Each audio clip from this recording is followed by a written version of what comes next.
আসসালামু আলাইকুম সবাইকে। আশা করছি সবাই অনেক ভালো আছো। এইচএসসির পাশাপাশি কীভাবে নিজেকে অ্যাডমিশনের জন্য গুছিয়ে নেবে তার জন্য কিছু ট্রিক্স অ্যান্ড টিপস নিয়ে আজকের এই ভিডিওটি। এরকম আরও টিপস পেতে আমার চ্যানেলটি সাবস্ক্রাইব করো এবং বেল আইকনে ক্লিক করে আমার সাথেই থেকো। এইচএসসির যা সিলেবাস তার তুলনায় কিন্তু অনেক বেশি পড়তে হবে অ্যাডমিশনের জন্য। অ্যাডমিশনের যে সময়টা থাকে 5 থেকে 6 মাস, এই সময়টার মধ্যে কিন্তু সব কিছু পড়ে ফেলা অনেকটা অসম্ভব।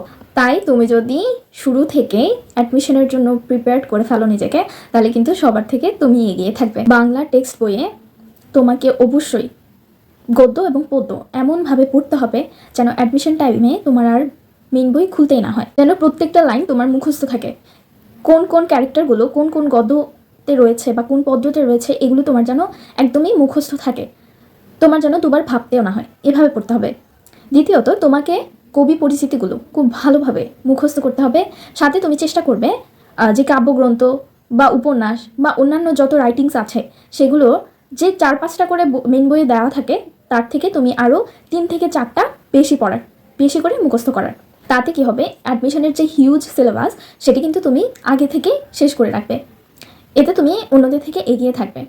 পরবর্তীতে তুমি হচ্ছে যে আমাদের ব্যাকরণ থাকে, ব্যাকরণের বিভিন্ন মুখস্থ নির্ভর যেই টপিকগুলো থাকে, যেমন পারিভাষিক শব্দ বা বাগধারা বা এরকম অনেক কিছুই রয়েছে, সেগুলোর জন্য আমি একটি বই সাজেস্ট করছি, সেটি হচ্ছে এটিএম।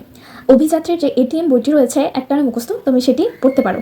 এটিতে অনেক সুন্দর করে গুছিয়ে দেওয়া থাকে, আনলিমিটেড তুমি সব কিছু মুখস্থ নির্ভর যে জিনিসগুলো আছে সেগুলো তুমি পেয়ে যাবে।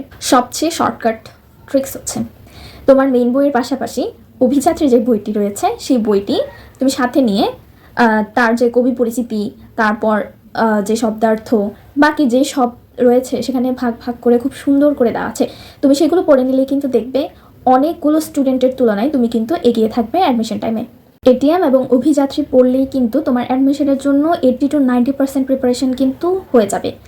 তো আজকের জন্য এটুকুই। সবাই ভালো থাকবে, ভালো মতো পড়াশোনা করবে। আল্লাহ হাফেজ।